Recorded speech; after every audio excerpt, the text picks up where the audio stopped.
In the last video, we worked out the step response of an RC circuit, and now we're going to look at a real example.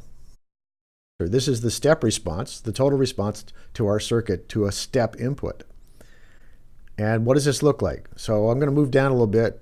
We'll make up a circuit and we'll do a real example here.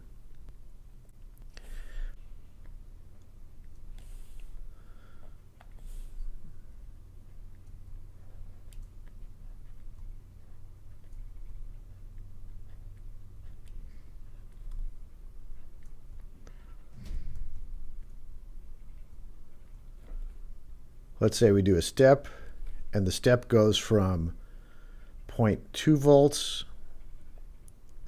up to, say, 1.1 volts, and let's let R equal 1 k-ohm, and let the capacitor equal 4 microfarads. So now let's plug these values over here into our solution and see what we get. Now, first I'm going to work out RC. RC is equal to 1 k-ohm times 4 microfarads. And what does that equal? K is +3, and micro is -6. So 1 times 4 is 4, and +3 minus 6 is times 10 to the -3. And that is in seconds, so that's equal to 4 milliseconds. Now let's plug the rest of our values in here. V of t, the total response, or the step response, equals V naught, 0.2, minus Vs, that's the step voltage, 1.1, times e to the minus t over 4 milliseconds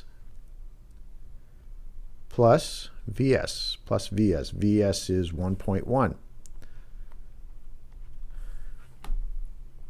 So I went ahead and I plotted this on using a computer, and we'll see how close this comes to what we sketched earlier.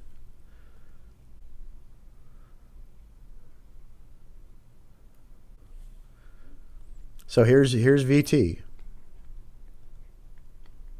or the step response, the total response of our RC network to a step voltage. The step voltage is here in rose color, and it goes from 0.2 volts up to, oh, I got it wrong, 1.2 volts. Let's change that to the right number. 1.2, 1.2. And this is what it looks like. And if you go back and compare this to what we sketched at the beginning, it'll look pretty similar. So the output voltage, the voltage on the capacitor here, starts at V naught, which is 0.2. It ends up at Vs, which is 1.2 in this case, and that's the forced response up here. And in between, it did that smooth exponential curve.